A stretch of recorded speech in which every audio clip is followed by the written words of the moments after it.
আমার মুসলমান বন্ধুগণ, গভীর মনোযোগ। আল্লাহ রাসূল সাল্লাল্লাহু আলাইহি ওয়াসাল্লাম ঘর থেকে বের হলেন, মদিনার বাজারের দিকে ছুটলেন। বাজারে পৌঁছে গেলেন। বাজারে গিয়ে দেখেন,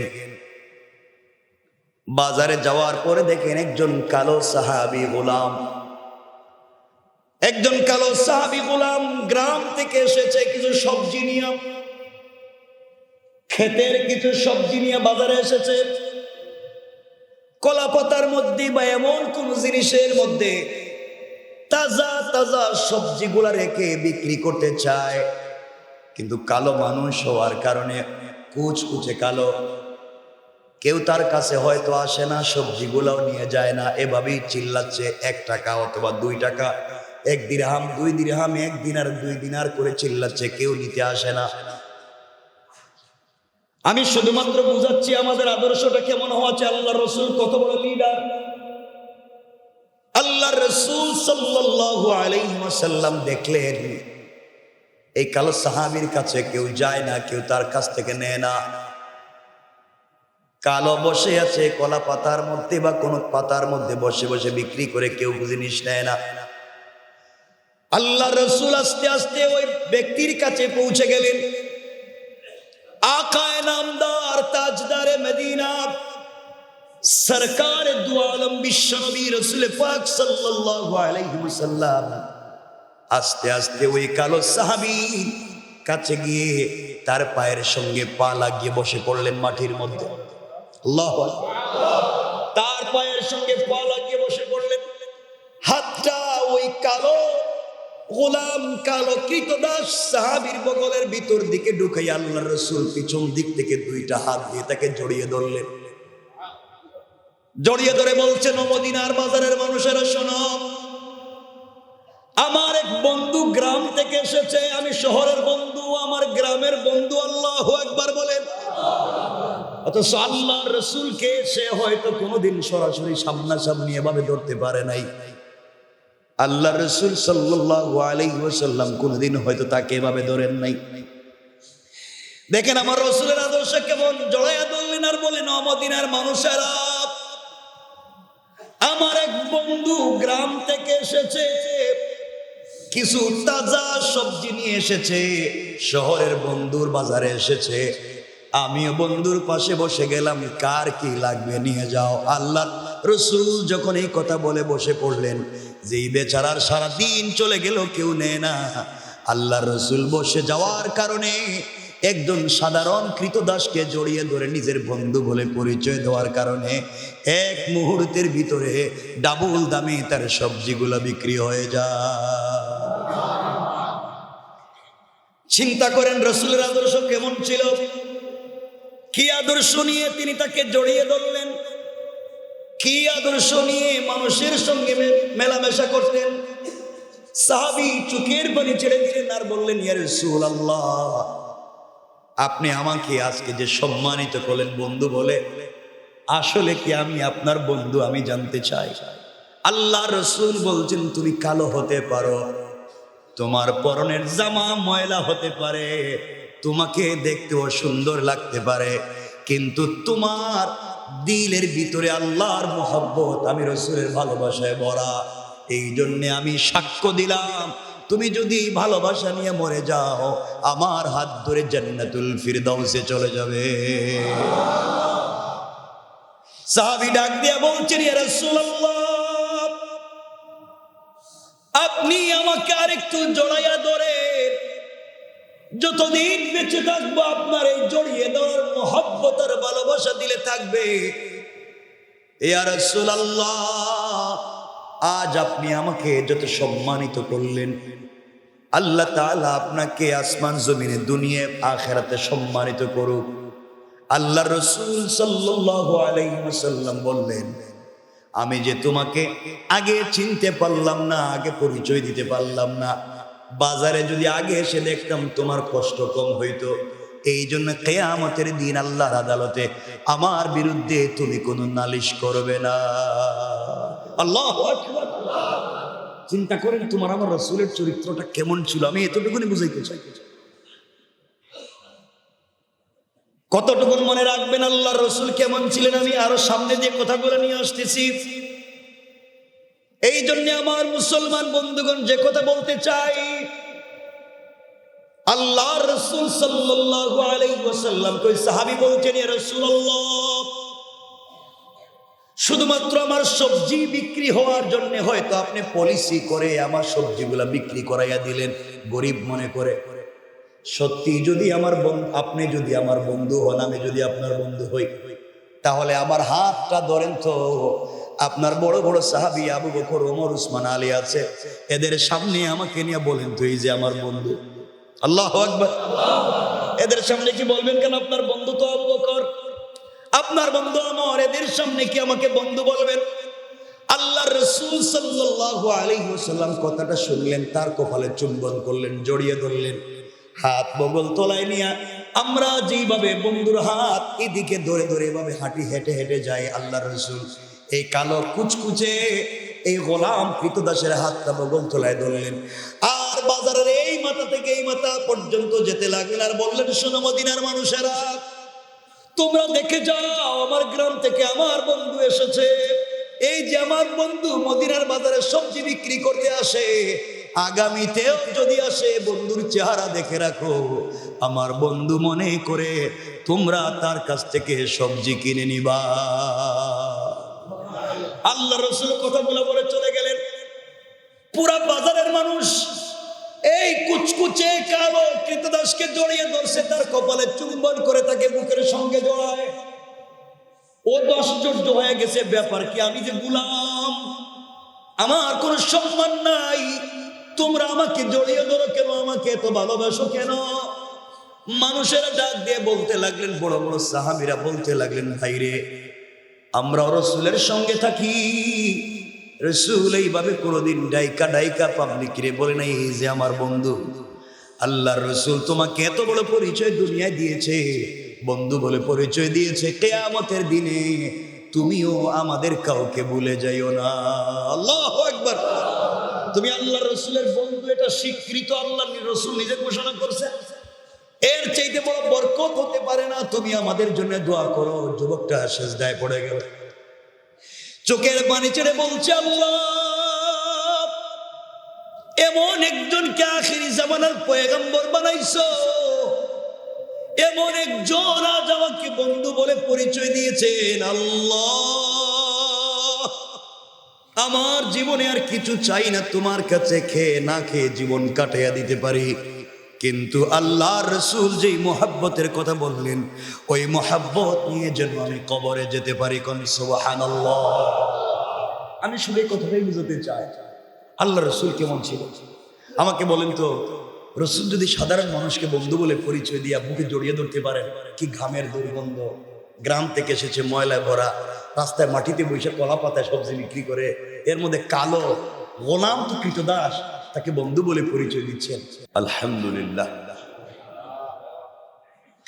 আল্লাহ পাকের দরবারে লাখ কোটি, তার চাইতে হাজারো বেশি শুকর সুজুদ যে আল্লাহ রব্বুল ইজ্জত ওয়াল জালাল আমাদেরকে এই মুবারক জুমার সালাতে মসজিদে আসবার তৌফিক দিয়েছেন। কত মানুষ এই পৃথিবীতে বেঁচে আছে, আমাদের আশেপাশে কত মানুষ বসে আছে, কাজে ব্যস্ত, মসজিদে আসতে পারতেছে না। আল্লাহ আমাদেরকে নিয়ে এসেছেন, অন্তরের সবটুকুন ভালোবাসা আবেগকে উজাড় করে শুকর গুজার হচ্ছি। সকলে এক বাক্যে আওয়াজ করে পড়ছি আলহামদুলিল্লাহ। কোরআনে কারীমের 29 নম্বর পারা, 74 নম্বর সূরা, সূরা আল মুদ্দাসসির, এখান থেকে আমরা যা রুকু নম্বর 2, আমরা এখান থেকে 40, 41, 42 এইভাবে কিছু আয়াত করেছি।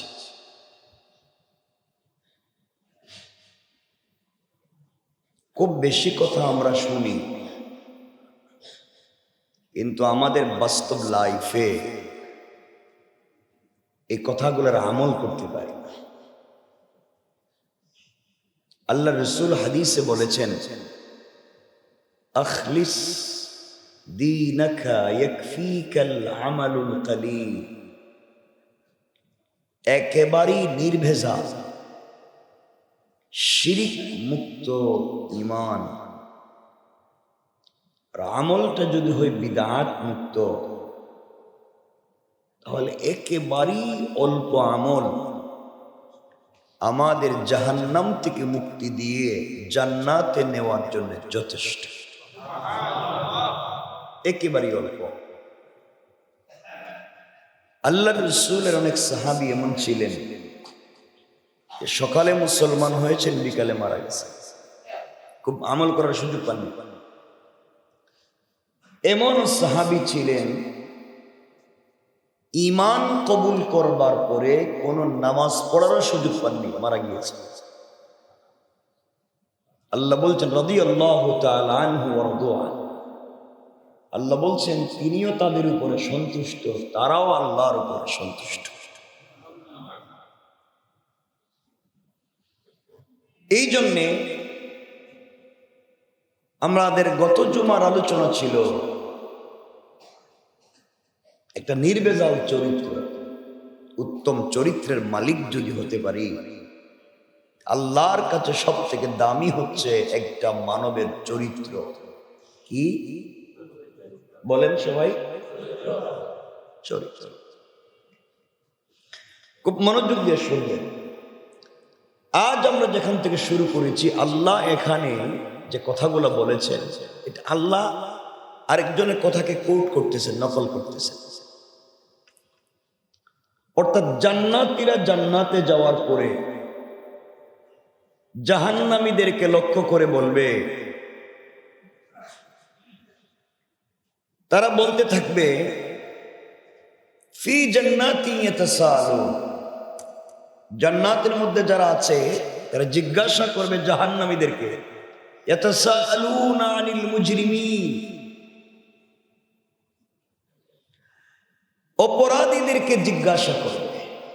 জান্নাতীরা জাহান্নামীদেরকে, ভালো মানুষ খারাপ মানুষকে, নিরপরাধী অপরাধীকে জিজ্ঞাসা করবে। আমার কথা কি বুঝতে পারলেন? মা সালাকাকুম ফি সাকার। জিজ্ঞাসা করবে কিসে তোমাদেরকে জাহান্নামে নিক্ষেপ করলো। দুনিয়ায় তো দেখলাম তোমরা খুব ভালোই ছিলে, কিন্তু আজকে এসে দেখতেছি আমরা গরিব ছিলাম, ভ্যান চালাইতাম, রিক্সা ধাক্কাইতাম, দোকানে কাজকর্ম করতাম, তোমরা তো আমাদের মালিক ছিলে। আমি ছিলাম তোমার বিল্ডিং এর বাড়াটিয়া, তুমি তো মালিক ছিলে। তোমরা তো দুনিয়া বড় শান শৌকতে ছিলে, পয়সার অভাব ছিল না, সব ঠিক ছিল। মা সালাকাকুম ফি সাকার। কোন জিনিস তোমাদেরকে জাহান্নামে নিয়ে আসলো? তোমরা তো বড় ভালোই ছেলে দেখলাম, পয়সা পাতির অভাব ছিল না, ক্ষমতার অভাব ছিল না, এরপরও কেন জাহান্নামে? তারা জবাব দিবে ক্বালু লাম নাকু মিনাল মুসাল্লিন। তারা বলবে আমরা নামাজ পড়তাম না। লাম নাকু মিনাল মুসাল্লিন, আমরা মুসল্লি ছিলাম না, আমরা নামাজি ছিলাম না।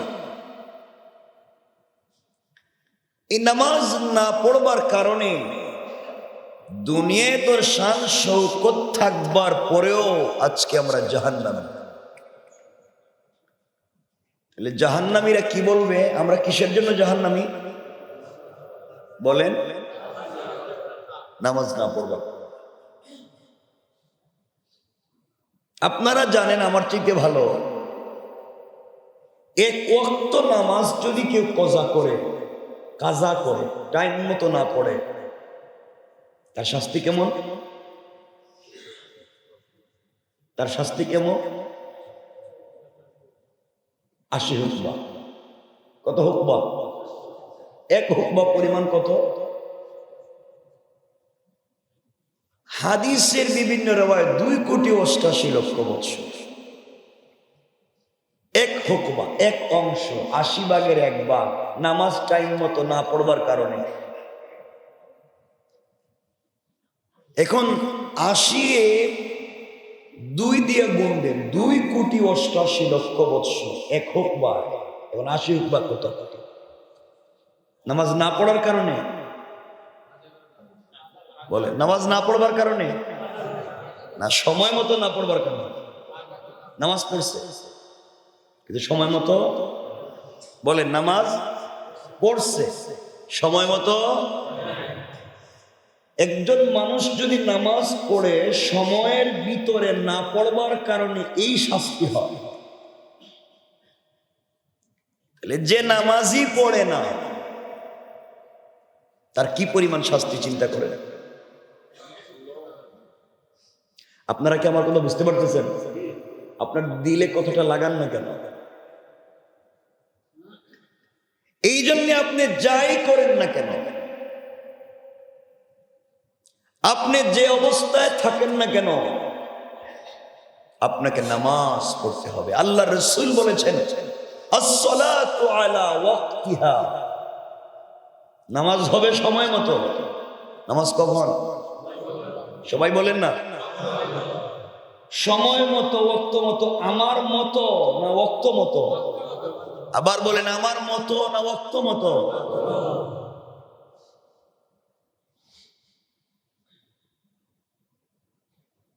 আল্লাহ কোরআনে বলছেন,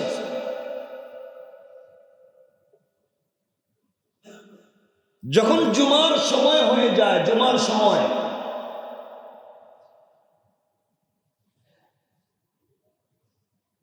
যখন জুমার টাইম হয়ে যায়, খুতবার সময় হয়ে যায়, তখন পৃথিবীর সকল কাজকর্ম হারাম। সকল কাজ, বলেন কাজ। এখন আপনারা বলেন, আজানের পরে খুতবার সময় এই বাজারে, এই শহরে, এই ঢাকা শহরে রেস্টুরেন্ট খোলা থাকে না? বলেন না। যারা খোলা রাখে এরা মুসলিম না?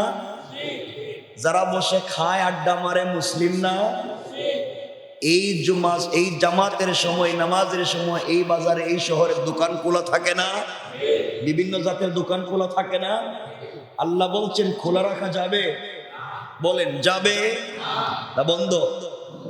আল্লাহ বলছেন বন্ধ, তুমি বললে আমি খোলা রাখলাম। আল্লাহ বলছেন ব্যবসা বাণিজ্য হারাম, তুমি বললে আমি করলাম। তো বলেন, আল্লাহ যা বললেন আমরা কি তা মানতে পেরেছি? এরপরে এসে আমি জামাত শেষ হয়ে গেল, আমি দাঁড়ালাম, সুন্নত পড়লাম, আরো 10 রাকাত নফল পড়লাম, আরো 20 রাকাত নফল পড়লাম, আরো তসবিহ পড়লাম, কোরআন শরীফ পড়লাম। আল্লাহ কয় শয়তান খবর কি, আমি এত নামাজ পড়তে তো কইনি, আমি তো সময় মতো অল্প নামাজের কথা বলছিলাম, তুই সময় ছাড়া এত বেশি পড়লে কেন? কথা বলেন না কেন? সময় ছাড়া তো এত বেশি পড়তে বলি নাই। আমি বলছি মসজিদে যখন নামাজ শেষ হয়ে যায়, ফান্তাশিরু ফিল আরদ, তোমরা জমিনে বের হয়ে যাও। আমি বলছি নামাজ শেষ, তোমরা জমিনে যাও, কাজ কাম করে খাও। আর তোমরা নামাজের সময় কাজ করছো, এখন নামাজ শেষ, এখন মসজিদে কেন? কথা বলেন না কেন? আমার কথা কি বুঝেন আপনারা? আল্লাহ বলছেন নামাজ শেষ হলে জমিনে যাও, কাজ করো, পয়সা ইনকাম করো হালাল পথে। আর আপনি নামাজ শেষ হওয়ার পরে মসজিদে আসছেন, আল্লাহর কথার সাথে আমার কথার মিল হইল? আসতে বললেন যে মিল হয়েছে? মিল হয়। আমরা এমন হয়ে গিয়েছি, কিছু মানুষ শুধুমাত্র কেবলমাত্র সমাজে ফিতনা তৈরি করি, ফিতনা তৈরি করবার জন্য ফিতনা তৈরি করি। নিজে জানে না হাদিস কোরআন, নিজে জানে না মাসআলা মাসাইল, নিজে তো কিচ্ছু জানেই না, সমাজে বিভ্রান্তি তৈরি করে, ফিতনা তৈরি করে, সমাজের মানুষকে একেবারেই খারাপ পর্যায়ে নিয়ে যায়। নিজে পড়ে না নামাজ, নিজের বউরে রাখতে পারে না পর্দা, নিজের বাচ্চাদেরকে দিতে পারে না দ্বীনের তালিম, নিজের মাথার উপরে কত সমস্যা, নিজে ঠিক মতো আল্লাহর ইবাদত করে না, কেমনে দুইজন দিয়ে মারামারি লাগায় দেওয়া যায়, কেমনে একটা সমাজে ফিতনা লাগায় দেওয়া যায়, কেমনে একটা সমাজকে ভেঙে দেওয়া যায়, কেমনে ফতোয়ার নাম করে সমাজকে ধ্বংস করে দেওয়া যায়, কেমনে আরেকজনের বিরুদ্ধে আরেকজনকে লাগিয়ে দেওয়া যায়, কেমনে গীবত শেখায়ত করা যায়, কেমনে ফেসবুক ইউটিউব, কেমনে এই মেসেঞ্জার হোয়াটসঅ্যাপে একজন আরেকজনের বিরুদ্ধে বিদ্বেষ ছড়াবে, এই চিন্তা নিয়ে যারা ব্যস্ত থাকে এরা নামাজ পড়লেও এদের জন্মের মধ্যে আদর্শগত কোনো ভালো কাজ নাই। কারণ আল্লাহ রাব্বুল ইজ্জতুল জালালের পরের শব্দ কি বলছেন? রব বলেছেন তোমরা জাহান্নামে আসছিলা কেন? এক নাম্বার জবাব দিয়েছে আমরা নামাজ পড়তাম না। আমরা কি করতাম না? সবাই বলেন আমরা কি করতাম না? আর আমাকে কথা দেন, আমরা সবাই তো নামাজ পড়বো ইনশাআল্লাহ। সবাই একসাথে বলেন ইনশাআল্লাহ। সময় মতো নামাজ পড়বো। কোন মতো? সময় মতো নামাজ পড়বো ইনশাআল্লাহ। 2 নম্বর যে অপরাধের কারণে মানুষ জাহান্নামে যাবে, আল্লাহ জান্নাতীরা তাদেরকে জিজ্ঞাসা করবে, 1 নাম্বার বুঝলাম তোমরা নামাজ পড়ছো না এজন্য জাহান্নামে এসো। আর কি? তারা বলবে ওয়ালাম নাকু নুতইমুল মিসকিন, আমরা অভাবীদের খাবার দিতাম না, আমরা গরিবদেরকে খাবার দিতাম না। দেখবেন এলাকায় একটা অনুষ্ঠান করেন, আপনার বাপ মারা গেছেন, আপনার মা মারা গেছেন, অথবা যে কোনো কারণে আপনি একটা অনুষ্ঠান করলেন, অনুষ্ঠানের নাম দিছেন গ্রামগঞ্জে করে কাঙ্গালি বুঝ, গরিবরে খাওয়াবে। এলাকায়ও বিভিন্ন ঢাকা শহরেও বিভিন্ন অনুষ্ঠান করে গরিব অসহায়দেরকে খাওয়াবে। এই নাম করে ঘরের ভিতরে নিয়ে এসি রুমে যাদেরকে খাওয়ায় একটাও গরিব লোক। কথা বলেন না কেন? এই ধান্দাবাজি কেন?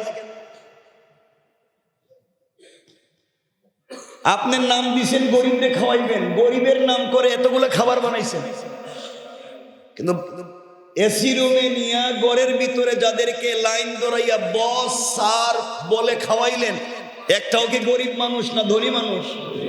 কথা বলেন। তাহলে নাম দিছেন কি আর করলেন কি? এরপরেও দেখবেন গরিবরা যদি তখন খাইতে যায় গ্রামগঞ্জে দেখবেন তাদেরকে বাড়ির সামনে উঠানে ভাঙ্গা প্লেটে দিয়ে দেয়, এখানে বল। কথা বলেন না কেন? এই শহরের গরিব মানুষ যখন খাইতে যায় কয় তোদেরকে কইছে কেটা, দেখোস না বস আসছে, ভিতরে মানুষ বসা, বাইরে থাক, দাঁড়ায় থাক। কথা বলেন না কেন? কোরবানির সময় বসের বাসায় গরুর রান পাঠাইয়া দেয়, মায়ের বাসায়, বোনের বাসায়, বাবার বাসায়, তার মেয়ের বাসায়, মেয়ে কুরবানি দিছে 2টা, তার বাড়িতে রান পাঠায়। আর যাদের জন্য কুরবানি করলো কয় না এবার কুরবানি করছি গরিবরে দেওয়ার জন্য, কিন্তু গেট লাগাইয়া রাখে, গরিবরে দোতলা তাকে 1 পিস 2 পিস করে কুরবানির গোশত দেয়। তাহলে এগুলা দেওয়া না শয়তানি করা? এই সমস্ত শয়তানি নাফরমানি বদমাইশি করেও কিছু লোক আল্লাহর ঘরে এসে ভাব ধরে বসে থাকে, আমি সব জানি। তারা ইসলাম এবং মুসলমানের বিরুদ্ধে কুৎসা রটনা করে। রব বলেছেন তারা যতই ভাব ধরুক না কেন এরা হচ্ছে এই জামানার সবথেকে বড় টাটকা নির্ভেজাল মুনাফিক। ঠিক না বল? তুমি কার নাম করে বানাও আর কারে খাওয়াও? তুমি নাম দিছো একটা, করছো আরেকটা। আল্লাহর কাছে তারা ওই দিন জবাব দিছে আমরা জাহান্নামে আসছি ওয়ালাম নাকু নুতইমুল মিসকিন, আমরা অভাবীদেরকে খাবার দেই না, অভাবীদেরকে খাবার দেই। এই জন্য আল্লাহ আমাদেরকে অভাবীদেরকে খাবার দেওয়ার তৌফিক দান করো। সবাই তো আমরা বলি ভালো মানুষ, আল্লাহর রাসূল নিজে পেটে পাথর বেঁধে আরেকজনকে খাওয়াইছে। আল্লাহর রাসূলের সাহাবীরা যুদ্ধের ময়দানে রক্তাক্ত হয়ে আহত হয়ে পড়ে রয়েছেন, 1 গ্লাস পানি চাইছেন, আমাকে 1 গ্লাস পানি দাও, একটু পানি পান করো। একজন পানি নিয়ে গিয়েছে, এই যে তোমাকে পানি দিলাম। দূর থেকে আওয়াজ এসেছে আমার পানি লাগবে। এই আহত ব্যক্তি বলতেছে ভাই আমার চাইতে মনে হয় ওই ভাইয়ের পানি দরকার, তার কাছে নিয়ে যাও, আমারে দরকার নেই, আগে তারে দেও। আল্লাহু আকবার। তার কাছে গিয়েছেন, পানি দিবেন, সে হাতে পানি নিয়েছে, হয়তো পান করবে। আওয়াজ আসছে যে ওই যে পাশে আরেকজন বলতেছে আমি মরে যাচ্ছি, পানি লাগবে। উনি বলতেছে ভাই আমার দরকার নাই, তুমি ওর কাছে নিয়ে যাও। এইভাবে ঘুরতে ঘুরতে ঘুরতে ঘুরতে ওই বেচারা যখন প্রথম জনের কাছে আবার আসছে, সে দেখে উনি শহীদ হয়েছেন, দ্বিতীয় জন শহীদ হয়েছেন। মৃত্যু পথ যাত্রী হয়েও আরেকজনকে সহযোগিতা করার চেষ্টা করেছেন। আর আমরা আজকালকে যা পাই আমারে দেও, আমারে দেও, আমারে দেও, পাবলিক থেকে নিয়ে আপনাদের রাস্তায় পয়সা যায় বিক্রি করে। কথা বলেন না কেন? সব জায়গায় তো সমস্যা। যার একমাত্র কারণ আমাদের ভিতরে আল্লাহর ভয় নাই, কিয়ামতের দিন জবাব দিতে হবে কোনো চিন্তা নাই। আচ্ছা, দুইটা পাইলাম। এক নাম্বার কি? আমার সাথে কথা বলেন। এক নাম্বার নামাজ পড়তাম না। দুই নাম্বার গরিব ও সহায়দের খাবার।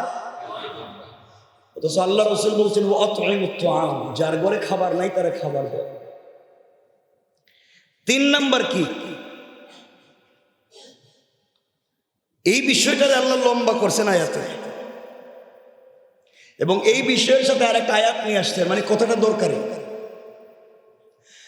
এরপরে তাদেরকে জিজ্ঞেস করছে আর কি অপরাধ করছো? দুইটা পাইলাম, নামাজ পড়ছো না আর গরিবরে দিছো না, তাই জাহান্নামে স্থায়ী। আশাদ্দু আবকা, তাদের শাস্তি কঠিন এবং চিরস্থায়ী। কোন কারণে? এক, নামাজ না পড়বার কারণে। দুই, গরিবরে। আপনারা আমার কথা কেমনে নেন আমি জানি না। আপনারা গরিবরে দেওয়া বলতে মনে করছেন মনে হয় শুধু গরিবরে দেওয়া। দেখেন তো, আপনার 50 লাখ টাকা দামের এসি গাড়িতে আপনি বসে আছেন, গাড়ি জেমে পড়ে গিয়েছে ধুলাই খালে, মতিঝিলে, শাপলা চত্বরে বা যে কোনো জায়গায়, পল্টনে, আমাদের আশেপাশে কোথাও গাড়ি জেমে পড়ে আটকা পড়ে গিয়েছে। আপনি গাড়িতে বসা, 50 লাখ টাকা দামের গাড়ি, আপনার গাড়ির গ্লাসের সামনে একজন বিকলাঙ্গ প্রতিবন্ধী এসে বলছে 2টা টাকা দাও। তোমার 50 লাখ টাকা দামের গাড়ির গ্লাস খুলতে পারলা না 2 টাকা দিতে, তুমি 2 টাকা দেওয়ার জন্য গাড়ির গ্লাস খুলতে পারলা না,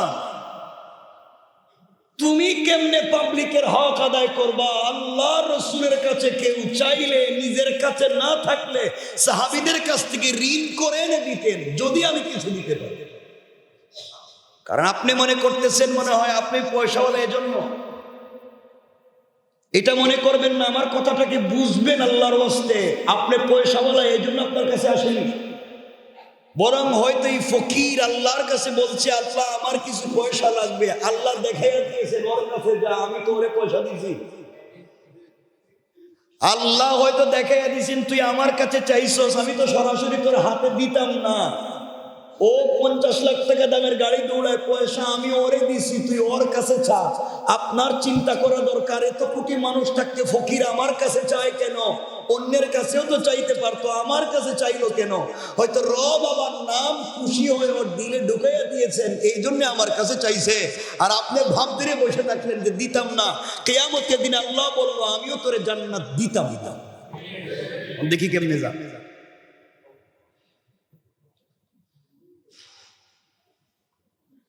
আমাদের কাছে কেউ চাইলে আমরা মনে করি মনে হয় চাইতেছে, আসলে হয়তো আল্লাহর কাছে বলছে আল্লাহ ওরে আমার কাছে পাঠাইছে, আমি বুঝতেছি না। আমার কথা কি বুঝলেন?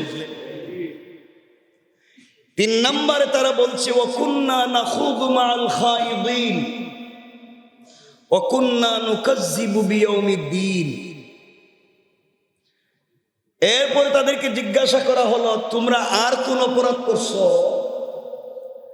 তারা বলছে ওয়াকুন্না নাখুযু মাআল খায়িদিন, আমরা তো সত্যের বিরুদ্ধে, ভালো জিনিসের বিরুদ্ধে, সত্যের বিরুদ্ধে, ভালো মানুষের বিরুদ্ধে অপবাদ রটনা করতাম, আর অপবাদ যারা দিত তাদের সাথে মিলে আমরাও হাততালি দিতাম। আমার কথা বুঝলেন? ওরা বলছে ওয়াকুন্না নাখুযু মাআল খায়িদিন, যারা অপবাদ দিত, যারা সমালোচনা করত, আমরা তাদের সঙ্গে তাল মিলাইয়া আমরাও সমালোচনা করতাম। যারা মিথ্যা অপবাদ দিত আমরাও তাল মিলাইয়া মিথ্যা অপবাদ দিতাম, যারা গীবত শিকায়ত করত আমরাও তাদের সঙ্গে তাল মিলাইতাম। এই অপরাধে আজকে আমরা জাহান্নামে। তাইলে বোঝা গেল আল্লাহ বলছেন ওয়াকুন্না নাখুযু মাআল খায়িদিন। সমালোচনা করা এটা শুধুমাত্র আপনার আমার মুখ দিয়া হচ্ছে তা নয়। ফেসবুকে একজন আরেকজনের সমালোচনা করছে, আপনি এখানে লাইক দিলেন, আপনি সমর্থন করলেন, আপনি শেয়ার করলেন, আপনি সমর্থন করলেন। একজনের সমালোচনা ফেসবুক হোয়াটসঅ্যাপে একজন থেকে আরেকজনকে দিলেন, আপনি শেয়ার করলেন, আপনি সমালোচনার সহযোগী হলেন। আল্লাহ বলছেন এই কথাই যারা অপবাদ দিল আমরা তাদের সাথে তাল মিলাইলাম। আমি তো ফেসবুকে লিখিনি, আমি তো সমালোচনা করিনি। আল্লাহ বলছেন আমিও তো বলিনি, আমি বলছি তুমি তার সাথে তাল মিলাইছ। সুতরাং যারা শয়তানি করে, সুতরাং যারা নাফরমানি করে, সুতরাং যারা অন্যায় করে, আমরা তো অন্যায় করব না, অন্যায়কে প্রশ্রয় আশ্রয় দিব না, অন্যায়ের সাথে তাল মিলাবো না। বলেন ইনশাআল্লাহ, আরো জোরে বলেন ইনশাআল্লাহ।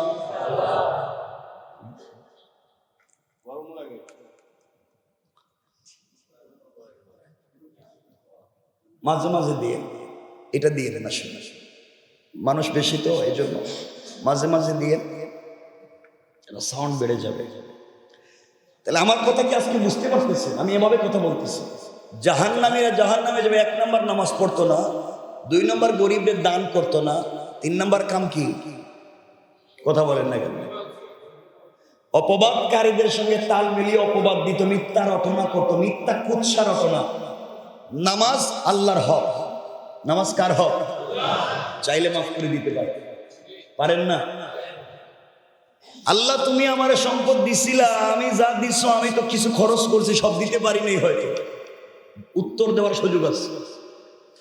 কিন্তু বান্দার হক হলো আমি যে আরেকজনের বিরুদ্ধে মিথ্যা অপবাদ দিলাম, সাক্ষী দিলাম, গীবত করলাম, শিকায়েত করলাম, এর হিসাব আপনি কি দিয়ে দিবেন?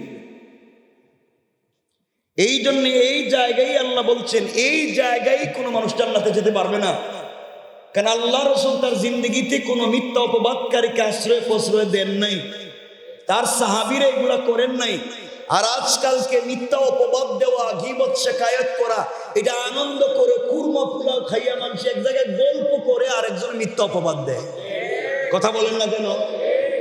এগুলো আমাদের কালচারে পরিণত হয়েছে। আর কি তোমাদের অপরাধ? শাস্তি কি? অপরাধ কি? তারা বলছে অকুন্না নুকাজ্জিবু বিয়াউমিদ্দিন, আমরা কিয়ামতের দিনকে বিশ্বাস করতাম না, মনে করতাম দূর এগুলা কিছু হবে না, হুজুররা বাস করছে, সত্য হইতে পারে, মিথ্যা হইতে পারে। এই জন্য আজকে আমরা বলি আজকে তোমরা কি পাইছো? হাত্তা আতানাল ইয়াকিন, আজকে সে দেখলাম নিশ্চিত যা হুজুরেরা বলছিল সবকিছুর মুখোমুখি এখন হইছি, কিন্তু এই সময় কেউ আমাদেরকে সুপারিশ করতেছে না। আল্লাহ বলছেন ফামা তানফাউহুম শাফাআতুশ শাফিঈন, এমন এক বিপদে পড়ছি এই সময় সুপারিশকারীদের কোনো সুপারিশ তাদের কাজে আসবে না। এবং কেউ দেখি আমাদের পক্ষে নাই, কোনো নেতাও নাই, কোনো লিডারও নাই, কেউ নাই, সব দিকে আমাদের কাছ থেকে দূরে সরে গিয়েছে, কেউ আমাদের কাছে আসে না। এইগুলা তারা বলতে থাকবে, এগুলাই বলতে থাকবে, কারণ যার কথায় তুমি অন্যায় করছো আল্লাহ বলছেন হেও নাই, যারে মনে করছো সুপারিশ করবে আজকে এও নাই। তুমি আসো, তুমি তোমার হিসাব দাও। এখন বলেন তো হিসাব আমাদেরকে নিজেকে নিজে দিতে হবে না অন্য কেউ দিবে? আমার হিসাব কি আমার বাপ দিবে না আমি দিব? মুরিদের হিসাব মুরিদ দিবে না পীর সাহেব দিব? কথা বলেন না কেন? মুরিদেরকেই দিতে হবে, পীরেরই তো খবর নাই। কিয়ামতের দিনে আল্লাহ রাসূল তার মেয়েকে বলছেন ইয়া ফাতিমা আনকিজি নাফসাকে মিনান নার, ও মা তুমি তোমাকে জাহান্নামের আগুন থেকে বাঁচাইও। আমি বাপ, বিশ্বনবী সরকারে কায়নাত আল্লাহর বন্ধু, আমি বাপ, এই পরিচয় দিলে কবরেও তোমারে কেউ চিনবে না, এই পরিচয় দিলে আখিরাতেও চিনবে না। তাহলে আল্লাহ রাসূল যদি তার মেয়েকে বলেন মা আমাকে আমার পরিচয় দিয়ে লাভ নাই, নিজে নিজের চরিত্র ঠিক করো, নিজে নিজের আদর্শ ঠিক করো। আমি জানতে চাই আপনারা যারা এখানে মুসল্লিরা বসে রয়েছেন, আমি যদি কিয়ামতের দিন বলি আল্লাহ আমি তো এদের ইমাম সাহেব ছিলাম, আমারে মাফ করে দাও, আপনারা যদি বলেন হুজুর উনি আমাদের ইমাম সাহেব ছিল, আমাদেরকে মাফ করে দাও, কাজ হইব নি? বলেন কাজ হবে? পরিচয় চিনবে না, পীর সাহেব পরিচয়, ওই দিন পীররে পাইবে, পীর তো পাইবেন না, আশেপাশে পাইবেন না। কারণ যেখানে নবীরা বলতেছে রব্বি নফসি, আল্লাহ আমারে বাঁচাও, আমারে বাঁচাও, মানুষেরা গিয়ে আদমরে বলবে আপনি একটু সুপারিশ করেন, তিনি বলবেন আমি না, ইব্রাহিম বলবেন আমি না। যেখানে নবীরাও সুপারিশ করতে সাহস পাবেন না, এখানে আমি আর আপনি পারবো? একটু বলেন না। আমার কথা বিশ্বাস হয় নাই? বিশ্বাস না হলে একটু হাত তুলে দেখেন যে আমার বুঝে ধরে নাই, যে আমার বুঝে ধরছে না কমপক্ষে। সমাজ এত নিকৃষ্ট হয়েছে, কথাগুলো দিল দিয়ে শোনেন। এই কাজগুলো আমরা এইভাবে গোটাচ্ছি, সমাজকে কত নিচে নামিয়ে দিয়েছি। আমাদের দিলের ভিতরে মানুষের প্রতি মায়া দয়া বলতে কিচ্ছু না। কথা বলেন না কেন? আজকালকে কে কাকে মারলো, কে কারে কুপাইলো, এগুলা ডাল ভাত। এই যে আমরা দেখলাম গত 2 দিন আগে চট্টগ্রামের আদালত চত্বরে রাষ্ট্রপক্ষের একজন আইনজীবী, আমি কতগুলো মাঠে ময়দানে বলেছি, রাষ্ট্রপক্ষের একজন আইনজীবী যার নাম সাইফুল ইসলাম আলিফ, তাকে পরিকল্পিতভাবে হত্যা করা হলো, পুরা বডি কুপিয়ে কুপিয়ে তাকে মেরে ফেলা হলো। এই বাংলাদেশে বড় বড় জিএমবির নেতাদের ফাঁসি দেওয়া হয়েছে, কিন্তু রাষ্ট্রপক্ষের আইনজীবীকে কেউ আঘাত করেনি। এই দেশে বহু বড় বড় রাজনৈতিক ব্যক্তিদেরকে ফাঁসি দেওয়া হয়েছে, রাষ্ট্রপক্ষের আইনজীবীকে কেউ হত্যা করবার সুযোগ পায়নি। এই দেশে এরশাদ শিকদারের মতো মানুষকেও হত্যা করা হয়েছে, কিন্তু রাষ্ট্রপক্ষের আইনজীবীকে হত্যা করবার কেউ সুযোগ পায়নি। কিন্তু এই দেশে এই ফ্যাসিবাদী সংগঠন, এই সন্ত্রাসী জঙ্গি সংগঠন যেইভাবে পরিকল্পিতভাবে একজন দিনদার মুসলিম সরকার পক্ষের আইনজীবীকে কুপিয়ে কুপিয়ে হত্যা করেছে, এটা যদি চলতেই থাকে এই মুসলমানের দেশে আমরা শান্তিতে থাকতে পারবো না। আমরা পরিষ্কার করে বলে দিই, যারা এই সমস্ত কাজ করেছে, যারা এগুলারে প্ররোচনা দিয়েছে, যারা এদেরকে সাপোর্ট আর সহযোগিতা করেছে, সবগুলারে আইনের আওতায় এনে ফাঁসির ব্যবস্থা করা দরকার। দেশটাকে যার যার যার যেভাবে মন চায় সেইভাবে চালিয়ে দেশটাকে ধ্বংসের দ্বার প্রান্তে নিয়ে যেতে চাচ্ছে।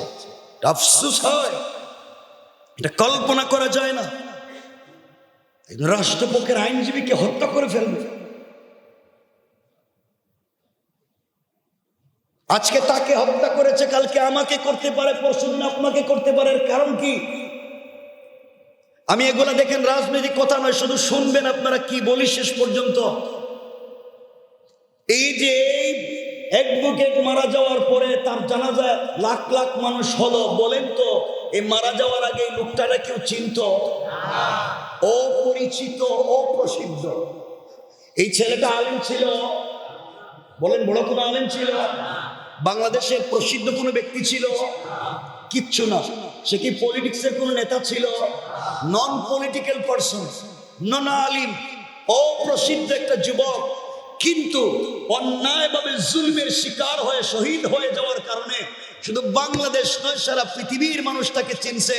সুতরাং যারা জালেমের পক্ষ নিয়েছে, যারা জালেমদের পক্ষ নিয়েছে, এইভাবে মানুষকে হত্যা করে, কালকে আপনার ছেলেকে, পরশুদিন আমাকে এইভাবে কুপিয়ে হত্যা করতে পারে। এই জন্য এই দেশে আমরা আইন শৃঙ্খলা বাহিনীকে পরিষ্কার করতে চাই। এই দেশের ল যারা দেখেন, আমরা তাদেরকে ভালো করে বলতেছি, আমরা কিচ্ছু চাই না, আমরা এই দেশে শান্তিতে বসবাস করতে চাই। আমরা স্বাধীন দেশে একটু শান্তিতে থাকতে চাই, আমরা ডাল ভাত খাই থাকতে রাজি, আমরা 5 ওয়াক্ত নামাজ পড়তে চাই, আমরা শান্তিতে থাকতে চাই, আমরা মারামারি ফিতনা ফাসাদ পছন্দ করি না, এগুলো আমরা চাই না। কিন্তু আমি যে কথা নিয়ে আসবার জন্য কথা নিয়ে আসলাম, এই জানাজায় যারা গেল, এই বিপ্লবী নেতারা, সার্জিস গেল, হাসনাত গেল, আসার সময় চুনতিতে তাদের গাড়ি অ্যাক্সিডেন্ট হলো। হয়তো পরিকল্পিত হত্যা হইতে পারে, তবে অ্যাক্সিডেন্ট হইতে পারে। আমি যেটা বলতে চাই, মনে রাখবেন, পরিকল্পিত হইতে পারে, এমনিও হইতে পারে, ঢাকায়ও তাদের কেমন হইল। আমি যেটা বুঝাতে চাই, প্রত্যেকটা বছর প্রত্যেকটা বৎসর ওয়াজের ময়দানে রাত্রবেলা উলামায়ে কেরাম যখন ওয়াজ শেষ করে আসেন, ডক্টর আব্দুল্লাহ জাহাঙ্গীর সাহেব গাড়ি রোড অ্যাক্সিডেন্ট করে শহীদ হয়েছেন। আজও কেন শহীদ হয়েছেন এর কোনো কারণ কেউ বের করতে পারে নাই, সবাই করতেছে পরিকল্পিত। আইনুদ্দিন আল মারহুম আইনুদ্দিন আল আজাদ, সে হত্যা হয়ে গেল এইভাবে গাড়ি অ্যাক্সিডেন্ট করে। ২৫০০-এর ইমদাদুল হক ২৫০০ বাংলাদেশের বরেণ্য একজন মুফাসসির ছিলেন, গাড়ি অ্যাক্সিডেন্ট করে শহীদ হয়ে গেল। প্রত্যেকটা বছর এইভাবে অনেক উলামায়ে কেরাম গাড়ি অ্যাক্সিডেন্ট করে শহীদ হয়ে যান। কেউ কেউ দেখা যায় ডাকাতির কবলে পড়ে শহীদ হয়ে যান। এই যেগুলা চলতেছে, পরিকল্পিত হোক আর অ্যাক্সিডেন্ট হোক, আমরা স্বাধীন দেশে বসবাস করি, আমরা এগুলা থেকে মুক্তি চাই। যারা এগুলা করে, এগুলার সাথে জড়িত, তাদেরকে আইনের আওতায় এনে স্বাধীনভাবে আমাদেরকে বসবাস করার সুযোগ দেওয়া হোক। সকলে বলেন, আমরা এই কথা আওয়াজ তুলতে পারবো তো ইনশাআল্লাহ? আল্লাহ আমাদেরকে হেফাজত করুক, বলেন আমিন। কারণ এই যে এতগুলা কথা বললাম, এতগুলা কথার পিছনে একটা সূত্র হলো, যেই বেচারা নামাজ পড়ে না, আল্লাহকে ভয় করে না, রসুলকে ভালোবাসে না। যেই বেচারা এতিমকে দেয় না, সে আল্লাহকে ভালোবাসে না, রসুলকে মহব্বত করে না। যেই বেচারা গীবত শিকায়ত করে, সে আল্লাহকে ভালোবাসে না, রসুলকে মহব্বত করে না। যেই বেচারা কিয়ামতের দিনকে বিশ্বাস করে না, সে আল্লাহকে ভালোবাসে না, রসুলকে ভালোবাসে না। সুতরাং জান্নাতে যেতে হলে এই ভালোবাসাটুকু লাগবে। লাগবে কি লাগবে না? আওয়াজ করে বলেন, লাগবে কি লাগবে না? লাগবে। দেখেন তো রসুল কেমন ছিলেন সমাজে, রসুল কেমন ছিলেন দেখেন। আমরা খুব দূরে যাব না, খুব বড় কোনো কথা বলবো না। রসুল কেমন ছিলেন পাবলিকের সাথে। আমি বড় হুজুর হয়ে গেলে পাবলিকের সাথে মুসাফা করি না। মহানাকে তো তুমি কিসের বড় হুজুর? তুমি আল্লাহ রসুলের চাইতে বড়?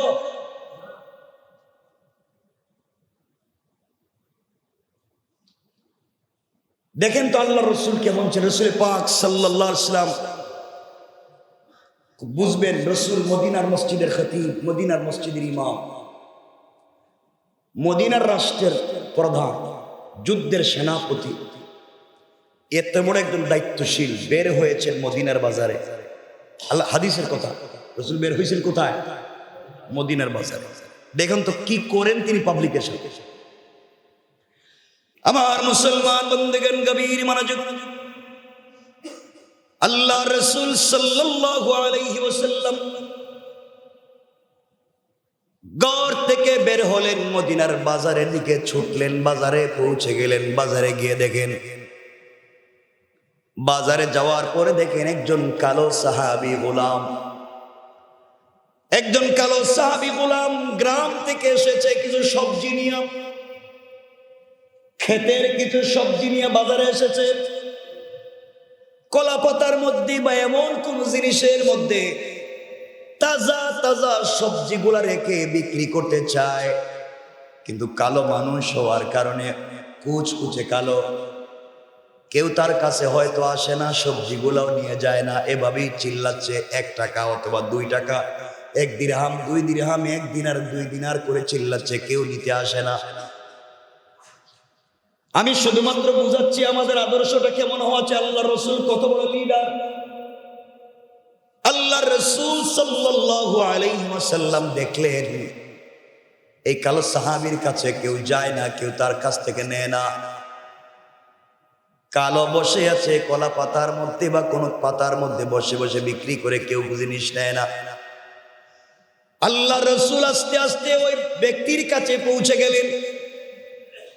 আকায়ে নামদার, তাজদারে মদিনা, সরকারে দু আলম বিশ্বনবী রাসূল পাক সাল্লাল্লাহু আলাইহি ওয়াসাল্লাম আস্তে আস্তে ওই কালো সাহাবী কাছে গিয়ে তার পায়ের সঙ্গে পা লাগিয়ে বসে পড়লেন মাটির মধ্যে।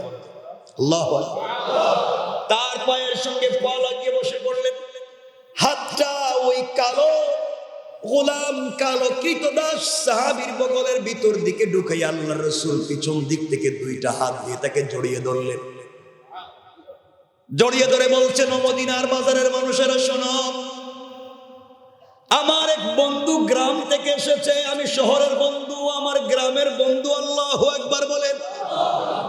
অথচ আল্লাহর রসুলকে সে হয়তো কোনোদিন সরাসরি সামনাসামনি এভাবে ধরতে পারে নাই। আল্লাহ রসুল সাল্লাল্লাহু আলাইহি ওয়াসাল্লাম কোনোদিন হয়তো তাকে এভাবে ধরেন নাই। দেখেন আমার রসুলের আদর্শ কেমন জড়াইয়া ধরলেন আর বললেন, ও মদিনার মানুষেরা, আমার এক বন্ধু গ্রাম থেকে এসেছে, কিছু তাজা সবজি নিয়ে এসেছে, শহরের বন্ধুর বাজারে এসেছে। আমিও বন্ধুর পাশে বসে গেলাম, কার কি লাগবে নিয়ে যাও। আল্লাহ রসুল যখন এই কথা বলে বসে পড়লেন, যেই বেচারার সারা দিন চলে গেল কেউ নেয় না, আল্লাহ রসুল বসে যাওয়ার কারণে একজন সাধারণ কৃতদাসকে জড়িয়ে ধরে নিজের বন্ধু বলে পরিচয় দেওয়ার কারণে এক মুহূর্তের ভিতরে ডাবল দামে তার সবজিগুলো বিক্রি হয়ে যায়। চিন্তা করেন রসুলের আদর্শ কেমন ছিল, কি আদর্শ নিয়ে তিনি তাকে জড়িয়ে ধরলেন, কি আদর্শ নিয়ে মানুষের সঙ্গে মেলামেশা করতেন। সাহাবী চোখের পানি ছেড়ে দিলেন আর বললেন, ইয়া রাসূলুল্লাহ, আপনি আমাকে আজকে যে সম্মানিত করলেন বন্ধু বলে, আসলে কি আমি আপনার বন্ধু? আমি জানতে চাই। আল্লাহ রসুল বলছেন, তুমি কালো হতে পারো, তোমার পরনের জামা ময়লা হতে পারে, তোমাকে দেখতেও সুন্দর লাগতে পারে, কিন্তু তোমার দিলের ভিতরে আল্লাহর মোহব্বত, আমি রসুলের ভালোবাসায় ভরা। এই জন্যে আমি সাক্ষ্য দিলাম, তুমি যদি ভালোবাসা নিয়ে মরে যাও, আমার হাত ধরে জান্নাতুল ফিরদাউসে চলে যাবে। সাহাবী ডাক দিয়া বলছেন, ইয়া রাসূলুল্লাহ, আপনি আমাকে আরেকটু জড়াইয়া ধরে, যতদিন বেঁচে থাকবো আপনার এই জড়িয়ে ধরার মোহব্বত আর ভালোবাসা দিলে থাকবে। ইয়া রাসূলুল্লাহ, আজ আপনি আমাকে যত সম্মানিত করলেন, আল্লাহ তাআলা আপনাকে আসমান জমিনে দুনিয়া আখিরাতে সম্মানিত করুক। আল্লাহ রসুল সাল্লাল্লাহু আলাইহি ওয়াসাল্লাম বললেন, আমি যে তোমাকে আগে চিনতে পারলাম না, আগে পরিচয় দিতে পারলাম না, বাজারে যদি আগে এসে দেখতাম তোমার কষ্ট কম হইতো। এই জন্য কিয়ামতের দিন আল্লাহর আদালতে আমার বিরুদ্ধে তুমি কোনো নালিশ করবে না। আল্লাহু আকবার।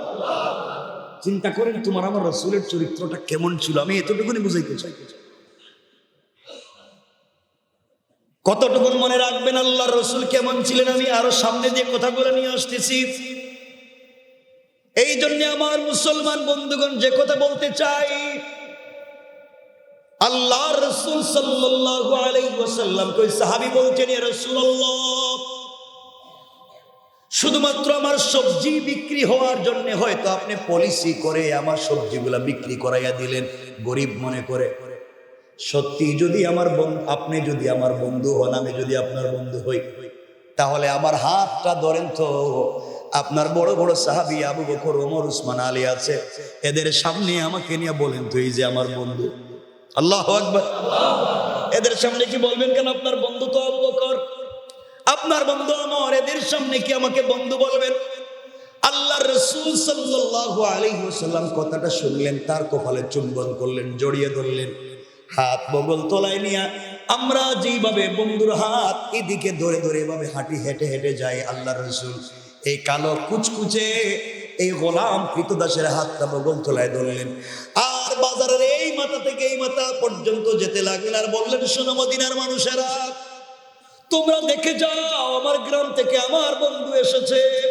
এই যে আমার বন্ধু মদিনার বাজারে সবজি বিক্রি করতে আসে, আগামীতেও যদি আসে, বন্ধুর চেহারা দেখে রাখো। আমার বন্ধু মনে করে তোমরা তার কাছ থেকে সবজি কিনে নিবা।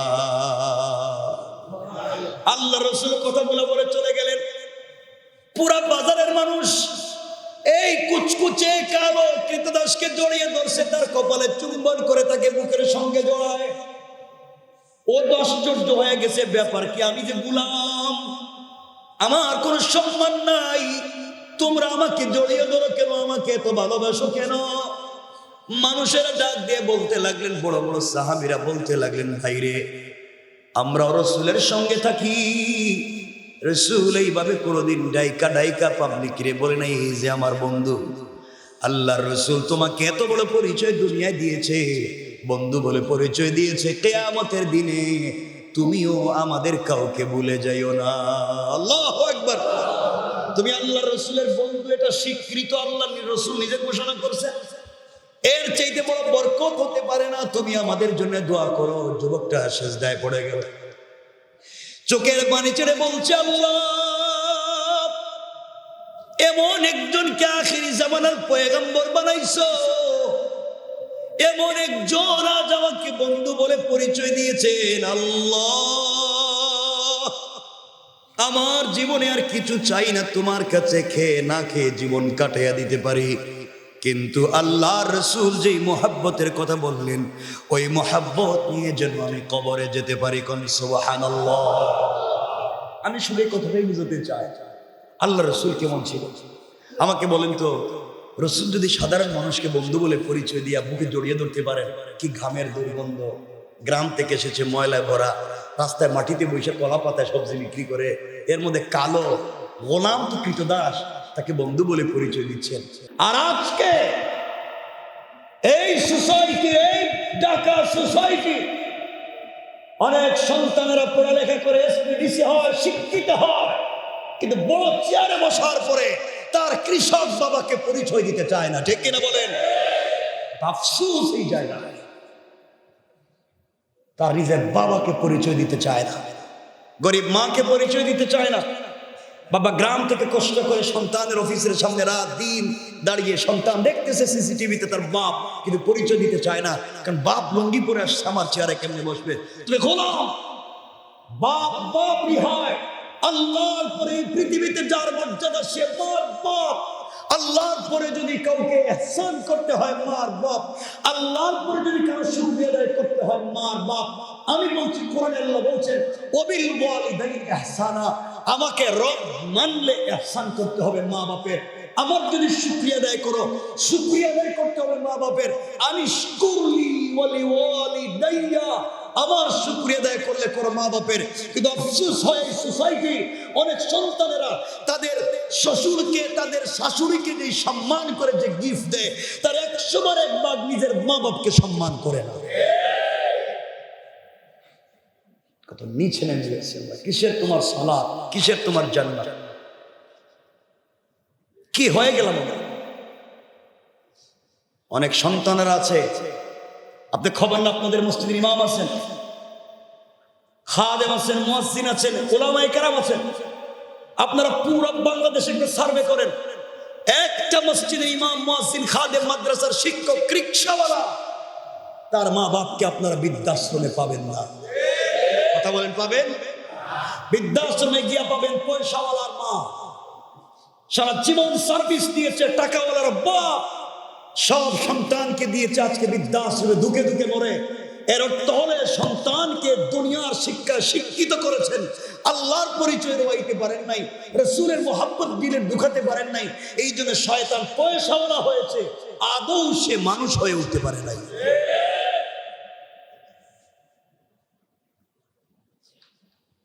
কত সন্তান দেখবেন এই বৃদ্ধাশ্রমে কাজ করে, জিজ্ঞাসা করবেন, বাপ আমরা একবার গেলাম ইন্টারভিউ, একটা ছেলে প্রতিবন্ধী, সে বৃদ্ধাশ্রমে কাজ করে।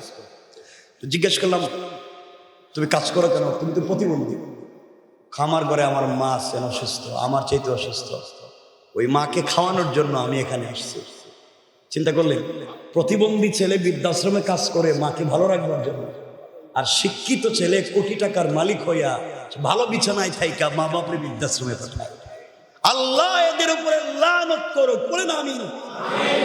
এই জন্য 2 হাত জোর করে বলছি, দরকার হলে আপনাদের পা গুলা দেন, আমি আপনাদের পায়ে হাত রেখে বলি, আর যাই করেন বাবা, সন্তানদেরকে মানুষ বানান, আল্লাহর ওয়াস্তে মানুষ বানান, আল্লাহর ওয়াস্তে সন্তানদের প্রতি মা বাপের যে কি, মা বাপ যে কি জিনিস, আল্লাহ রাসূল কি জিনিস, এটা শিক্ষা দেন।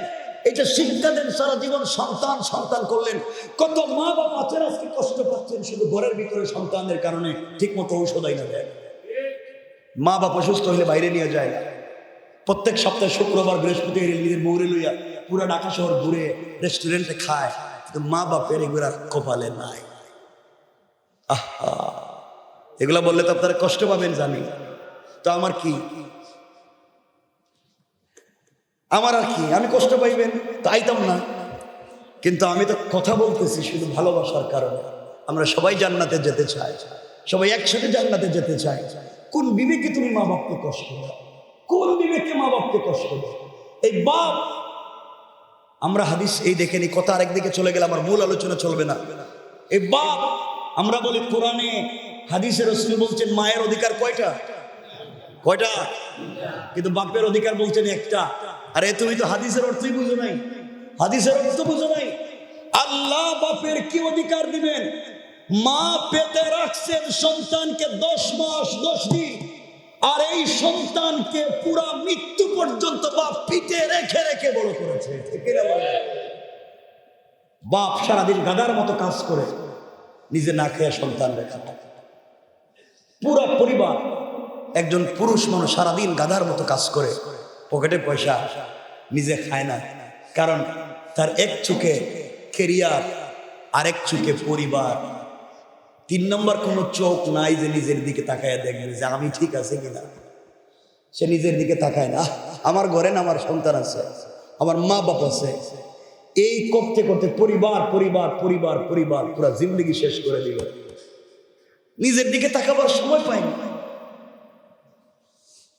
কেমনে তুমি সেই মা বাপকে কষ্ট দাও? আমার তো বুঝে ধরে।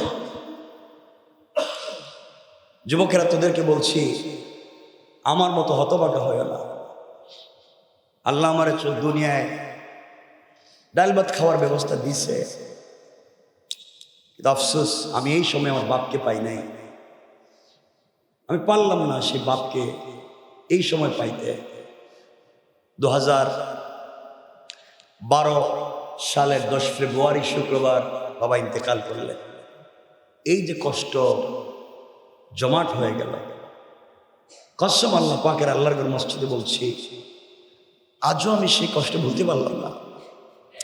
আমি স্বাভাবিক আজও জিন্দেগিতে স্বাভাবিক হতে পারলাম না। কিছুই যেন আমাকে আর কাজ করে না।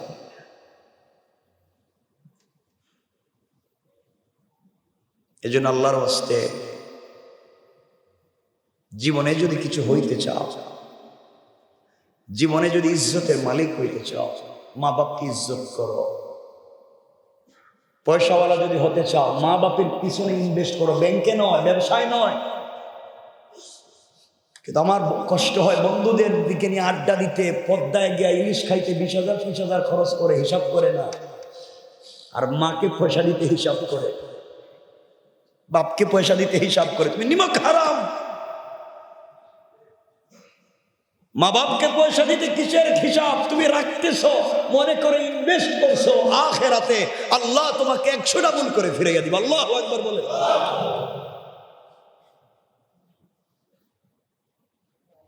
কেন বাবা একবার করো?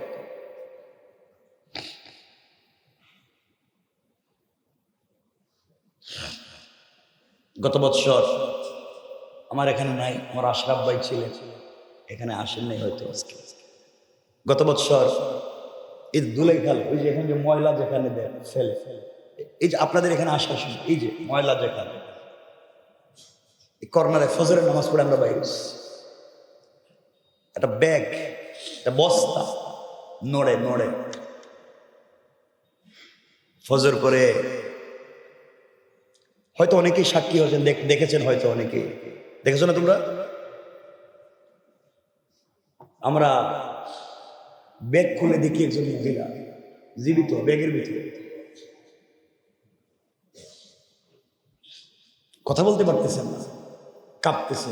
ভালো দেখতেও সুন্দর, কাপড়, মুরব্বী, বৃদ্ধা। আমরা জানতে চাইলাম আপনি এখানে কেন? উনি বলতে চায়, উনি শুধু বলতে চায় যে কোনো ঔষধ আছে কি আমাকে খাওয়াইয়া তোমরা মাইরে ফেলা। খুব স্বাভাবিক কথা বলতেছে। উনি বললেন, লম্বা কথা, উনি বললেন আমার ছেলে, আমার মেয়ে আমাকে,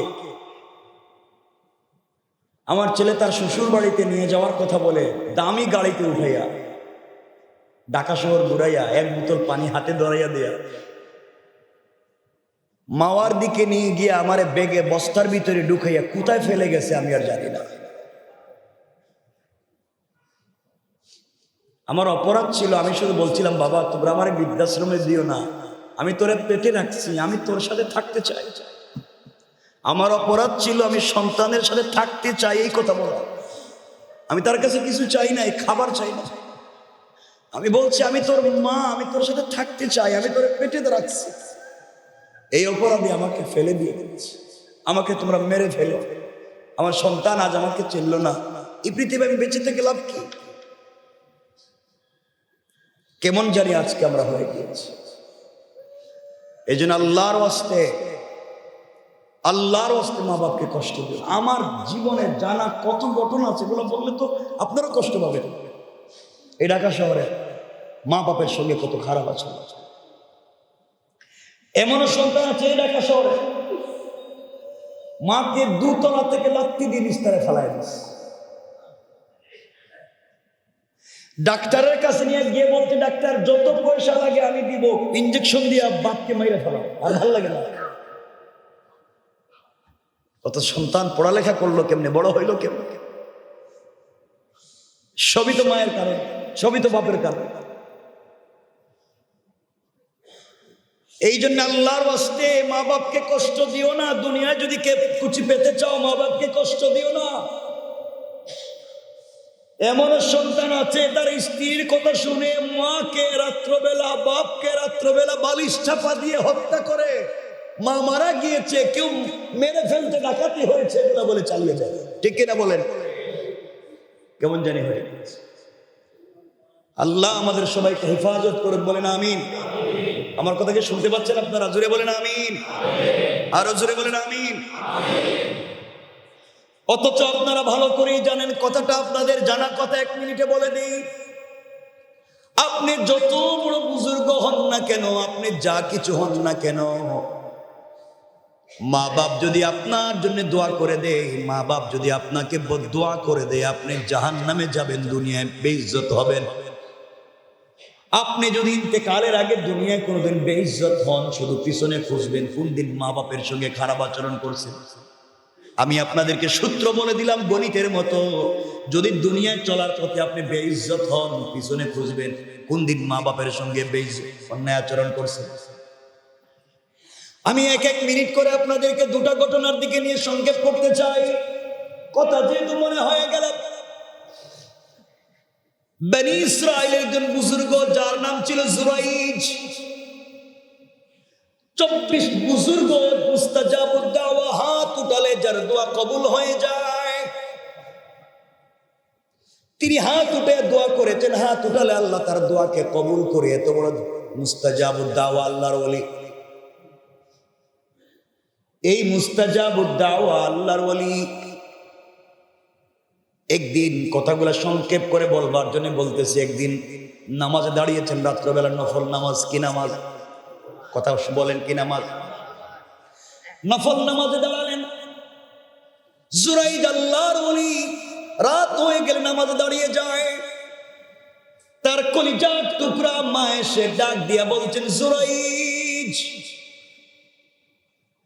জুরাইজ তখন নামাজে দাঁড়িয়ে আছে, কানে আওয়াজ এসেছে, মা ডাকতেছেন। আমি কি করব? মনে মনে বলতেছে, কালা রব্বি ইন্না সলাতি ওয়া উম্মি। আয় আল্লাহ, আমি তোমার কদমে নামাজে দাঁড়িয়ে গেছি তোমার সামনে, একদিকে আমার মা আমাকে ডাকতেছে, আমি নামাজে, আমি কি করব? মা আবার এসে ডাক দিলেন, ও জুরাইজ। জুরাইজ আবার মনে মনে বলে, কালা রব্বি ইন্না সলাতি ওয়া উম্মি।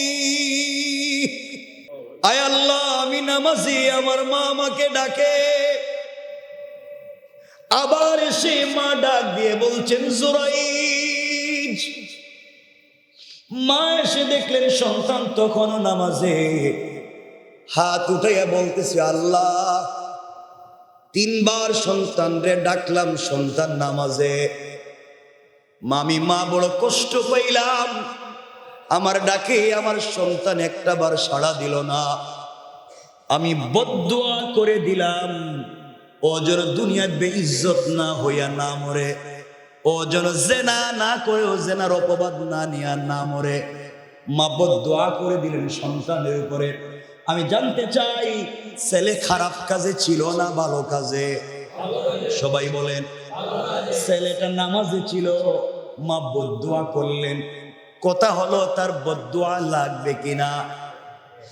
হাদিস হলো, মাসআলা হলো, ফতোয়া হলো, আপনি যদি ফরজ নামাজে না হয়ে নফল নামাজে হন, মা বাপের কেউ যদি আপনাকে ডাক দেয়, নফল নামাজ ভেঙ্গে দিয়ে মা বাপের ডাকে সাড়া দেওয়া আপনার উপরে ওয়াজিব। আল্লাহু আকবার। আল্লাহ বলতেন, বান্দা তোর বাপ ডাকছে, ভাঙ নামাজ, আমার নামাজ আবার পড়বে, কিছুক্ষণ পরে পড়বে, আগে মায়ের ডাকে যা, তো তোর বাপ ডাকছে, আগে যা, বাপের কথা শোন, নামাজটা পড়ে পড়। আল্লাহু আকবার বলেন না। রব কি সম্মান দিয়েছেন মা বাপকে। নামাজে থাকলে বলতেন নামাজ ভাঙ। আপনি নফল রোজা রাখছেন, মা বলতেছেন বাবা আমার মন চায় তোমার সাথে আজকে দুপুরে খাই, বাবা বলতেছেন তোমার সাথে আমার খাইতে মন চায়, আপনি বললেন না আমি না রোজা রাখছি। তুমি কত বড় পীরের ঘরের পীর, তুমি রোজা রাখছো, কিসের রোজা রাখছো? মা বলছেন খাও, আল্লাহ রসুল বলছেন তোমার জন্য রোজা ভেঙ্গে মা বাপের সঙ্গে খেতে বসা তোমার উপরে ওয়াজিব। আল্লাহু আকবার বলেন। কি সম্মান দিলেন মা বাবা, চিন্তা করেন। আপনাদের কষ্ট হচ্ছে না? কর্তৃপক্ষ বলছেন আমি একটু দেরি করার জন্য। আপনাদের কষ্ট না হলে আমি কয়েক মিনিট বলতে পারি, কারণ আমার নির্ধারিত সময় আছে, আমার বলার টাইম অনেক উপরে এখনো বাকি আছে। কষ্ট হচ্ছে না তো? দেখেন প্লিজ, আমি ভালো লাগার জন্য বলতেছি না, আমরা আমল করব ইনশাল্লাহ। না আল্লাহ কথাগুলো শুনেন, মা বাবার কথা উঠছে তো আমি সংক্ষেপ করে বলে দিচ্ছি আয়াতের সঙ্গে মিলাই আমি।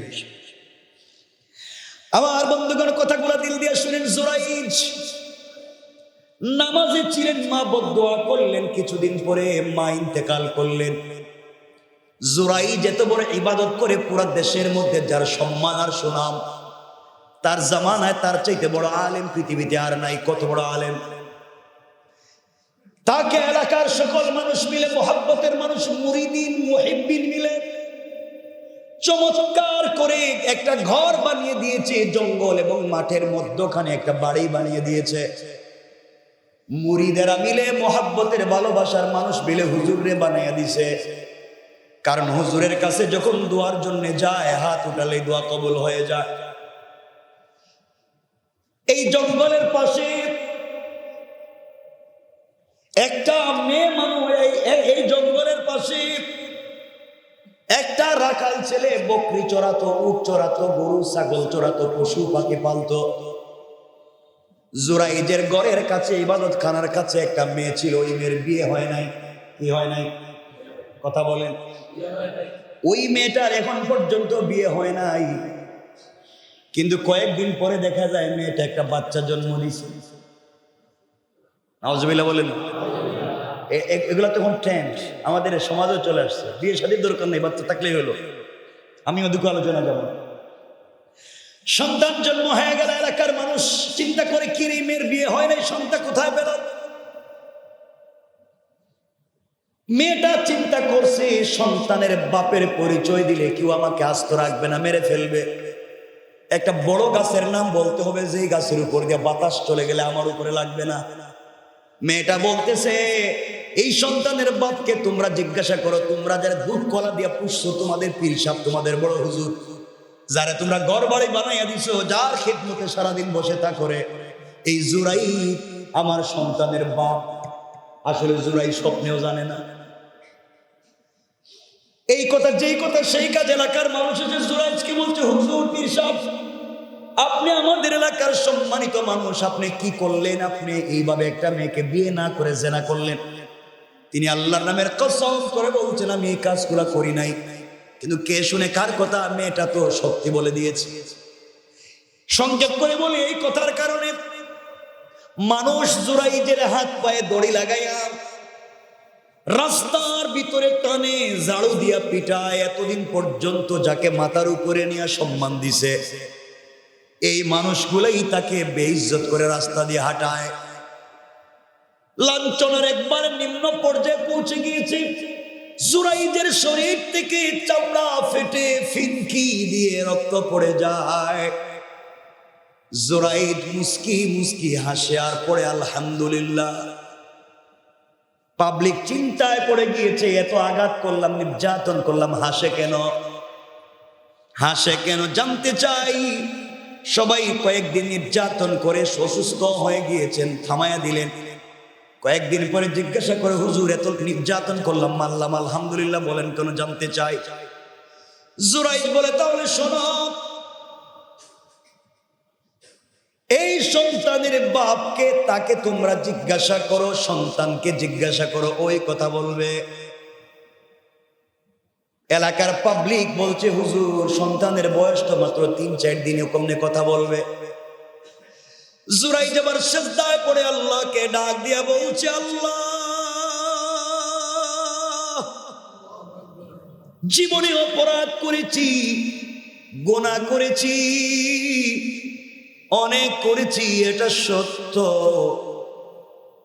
কিন্তু তুমি যে আমার রব এটাও সত্য। আল্লাহ, আমি কি অপরাধ করছি আমি জানি, যে জন্য আজকে আমার এই শাস্তি, কিন্তু আল্লাহ বেইজ্জত হয়ে গেলাম, এবার সত্যটা বাইর করে দাও। যুবক বলতেছে, এলাকার মানুষেরা বাচ্চাটার জিজ্ঞাসা করো তার বাপকে। এলাকার সকল মানুষ মিলে ছোট্ট বাচ্চারা জিজ্ঞাসা করে, 3-4-5 দিনের বাচ্চা, বলো তোমার বাপকে। এমন সময় আমার আল্লাহ এই ছোট্ট বাচ্চার জবান খুলে দিয়েছে। ছোট্ট বাচ্চা চিৎকার করে বলছে, এলাকার মানুষেরা, আমার বাবা জুরাইজ না, আমার বাবা এই আল্লাহওয়ালা বুজুর্গ না। এই বুজুর্গ যেই বাড়িতে থাকে তার পাশে একটা মাঠ আছে, এই মাঠে একজন ছাগল রাখাল আছে, বকরি রাখাল আছে। ওই রাখাল আমার মায়ের সঙ্গে জেনা করছে, ও আমার বাপ। এই আল্লাহর ওলি আমার বাপ না। সবাই হাউমাউ করে কাঁদতেছে, পীর সাহেবের কাছে কান্না করে। তিনি বলেন, আমার কাছে কান্না করে লাভ নাই, তোমাদের কোনো দোষ নাই, দোষ আমার।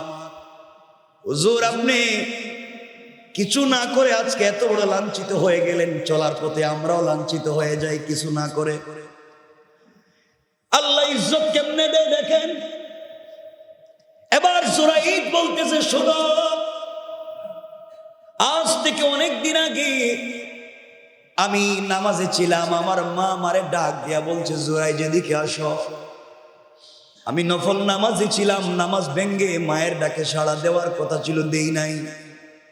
আমি ঠিকঠাক মতো নামাজ আদায় করছি, এরপরে মায়ের শিওরে গিয়েছি, মা রাগ করে আমার জন্য বদদুয়া করলেন। কারণ মা বাবার মুখ থেকে বদদুয়া হোক, দোয়া হোক, বের হয়ে গেলে আল্লাহর দরবারে কবুল না হয়ে ফিরে না। ধনুক থেকে তীর ছুটে গেলে যেভাবে ফিরিয়ে নিয়ে আসা যায় না, বন্দুক থেকে গুলি বের হয়ে গেলে যেভাবে আর ঢুকানো যায় না, মা বাবার মুখ থেকে দোয়া হোক, বদদুয়া হোক, বের হয়ে গেলে আল্লাহর দরবারে কবুল না হয়ে ফিরে না।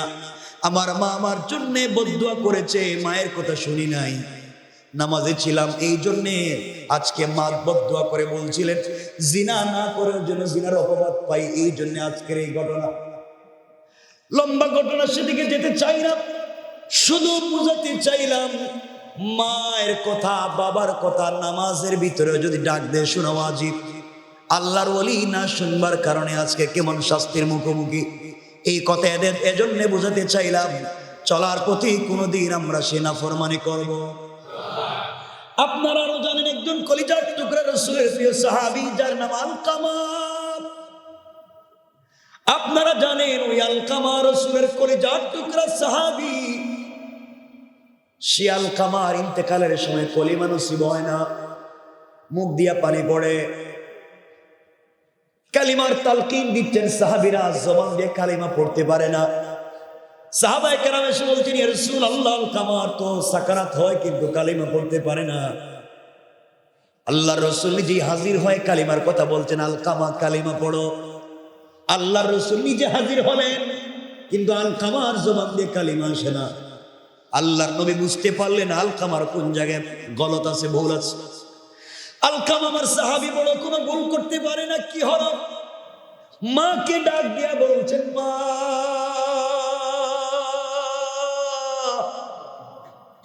আলকামার জবানে কালিমা আসে না।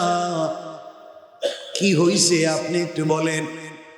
মা বলছেন, ইয়া রাসূলুল্লাহ, আমি কিছুই জানি না, আপনি জানেন আর আলকামা জানে। রাসূল বুঝতে পারলেন আলকামা আমার সাহাবী, কিন্তু মায়ের ভিতরে কি জানি কষ্ট। আল্লাহ রাসূল সব কথা মায়ের কাছ থেকে শুনলেন। শুনে দেখলেন আলকামার উপরে মা অসন্তুষ্ট হয়ে আছেন, নবীজির সাহাবী। মাকে ডাক দিয়া বলছেন, আলকামার মা, আপনি আলকামাকে মাফ করে দেন, আমি আল্লাহর রাসূল বলছি। আলকামার মা বলতে লাগলেন, আমি আলকামাকে মাফ করব না। আল্লাহর রাসূল বলছেন, আপনি মাফ না করলে তো কালিমা পড়তে পারবে না। শেষ পর্যায়ে আল্লাহর রাসূল বলেন, আগুন নিয়ে আসো, আগুন জ্বালিয়ে দেওয়া হলো। সাহাবায়ে কেরাম বলছেন, আলকামাকে ধরো, এইভাবে আগুনে ফেলে দাও, আলকামা জ্বলে যেন ভস্ম হয়ে যায়, তাকে মরার পরে জাহান্নামে জ্বলবার দরকার নাই। আলকামাকে আগুনে ফেলে দেওয়া হবে।